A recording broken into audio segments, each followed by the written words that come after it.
नवरात्र का तृतीय दिवस मां चंद्रघंटा। शारदीय नवरात्र में विधि पूर्वक 9 दिनों तक पूजन करने वाले को मां जगदम्बा प्रसन्न होकर अभिलषित वर देती हैं। नवरात्र में चौकी पर लाल वस्त्र बिछाकर मां का चित्र या मूर्ति स्थापित करे। मां को रक्त चंदन, रक्त पुष्प, फल, नैवेद्य, दीप, धूप आदि समर्पित करे। मां के इस पंचोपचार पूजन के पश्चात उनकी स्तुति करे। देवी प्रपन्नार्ति हरे प्रसीद, प्रसीद मातर जगतोखिलस्य, प्रसीद विश्वेश्वरि पाहि विश्वम, तमीश्वरी देवी चराचरस्य। अर्थात हे माता, तुम शीघ्र ही शरण में आए हुए भक्तों की रक्षा करती हो। हे अखिल जगत की माता, आप हम पर प्रसन्न होइए। हे समस्त संसार की ईश्वरी, समस्त चेतन और अचेतन, जड़ और जंगम जीवों की स्वामिनी मां, तुम इस जगत की रक्षा करो। अस्तु, नवरात्र के तीसरे दिन मां के 10 भुजा युक्त चंद्रघंटा स्वरूप का स्मरण किया जाता है। पिंडज प्रवरारूढ़ा, चंडकोपा अस्त्रकैर्युता, प्रसादम तनुते मह्यम चंद्रघंटेति विश्रुता।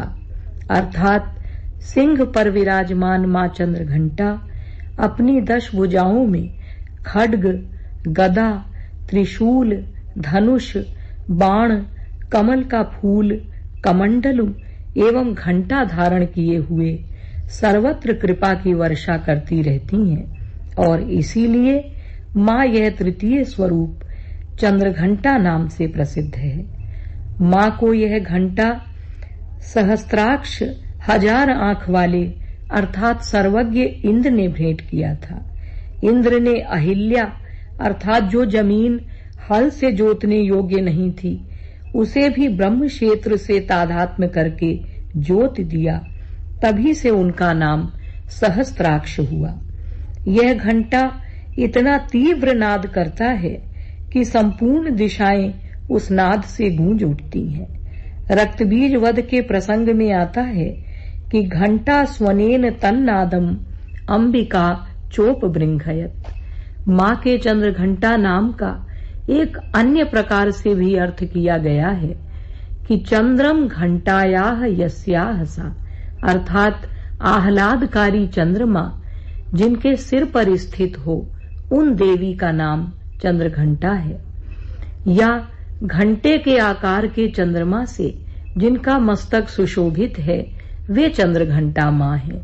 वे परम लावण्यमयी हैं। स्वर्ण के से वर्ण वाली त्रिलोचना वे माता चंद्रघंटा अपने 10 हाथों में 10 प्रकार के दिव्य आयुध धारण करती हैं। वे सिंह पर सवार हैं और युद्ध में सत्वर प्रस्थान के लिए उद्यत हैं। वे वीर मूर्ति हैं, वीर रस से परिपूर्ण हैं। उनके चंद्र भयंकर घंटे की ध्वनि से सभी दुष्ट दैत्य, दानव, राक्षण गण त्रस्त होते हैं। वे मां अनेक शस्त्र हस्ता च अनेक अस्त्रस्य धारिणी हैं, क्योंकि उन्हें तो दुष्टों का वध करके दुराचरण का विघात करना है। वे विद्युत दाम समप्रभा हैं, अत्यंत भीषणा हैं। खड्ग धारिणी, शूल धारिणी, गदा, चक्र, धनुष, बाण एवं घंटा धारण करने वाली वे मां चंद्रघंटा पर अपर से भी बढ़कर सबकी परमेश्वरी हैं। परा पराणाम परमा त्वमेव परमेश्वरी। वे ही अंबिका हैं, तीनों लोकों की आधारभूता हैं।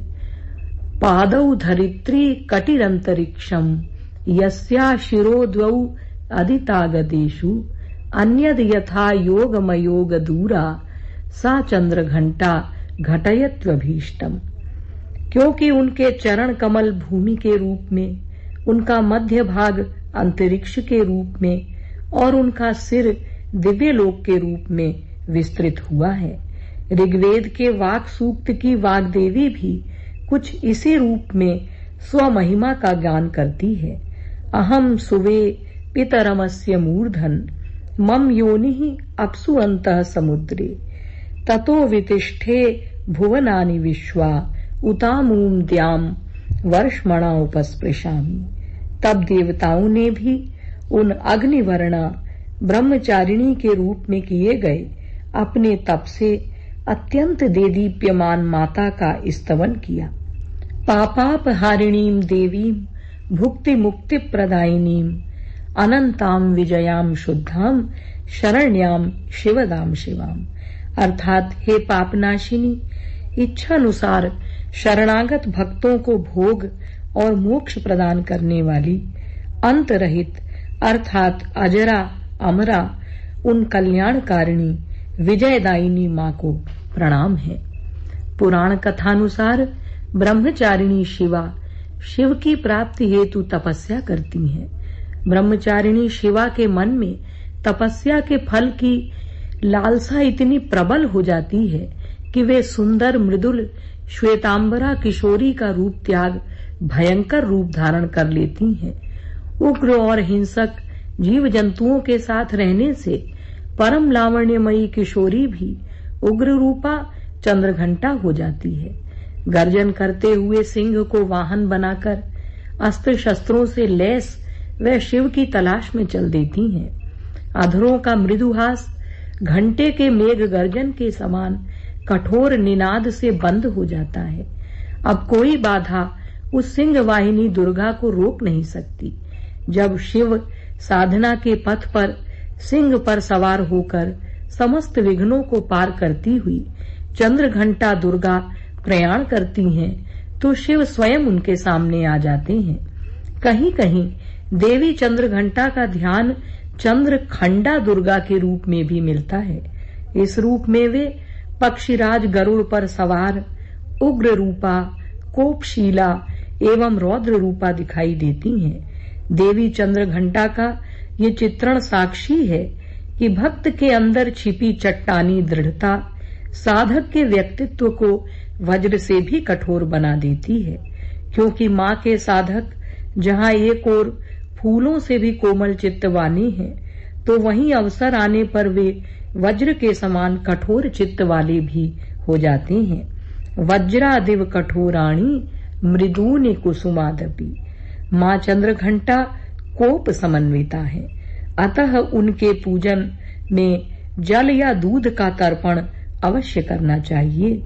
ओम आप्यायस्य समेतुते विश्वतः सोम वृष्णयम भवा वाजस्त संगमे। क्योंकि साधक को अपना जीवन दूध सा धवल, स्वच्छ और उज्जवल जो बनाना है, माँ का दुग्धाभिषेक कर साधक को दिन भर उपवास रखना चाहिए।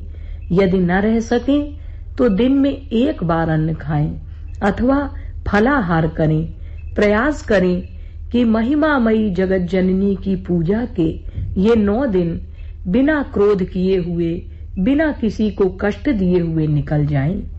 क्योंकि आज मानव स्वयं दुखी है और पीड़ित संकटग्रस्त व्यक्ति तो जननी की ही शरण में जाता है। तो हम संकल्प करें कि स्थान स्थान पर, घर घर में, ग्राम ग्राम में, वनों वनों में प्रत्येक व्यक्ति माँ जगदम्बा के चंद्रघंटा रूप का आवाहन करे और आदि शक्ति जग जननी माँ जगदम्बिका हम सब का कल्याण करें। भक्तों पर कृपा करने वाली वे शक्ति स्वरूपा माँ चंद्रघंटा हमें सब कुछ देने में पूर्ण समर्थ हैं। वे अपनी सामर्थ्य से जगत का सृजन और पालन करती हैं।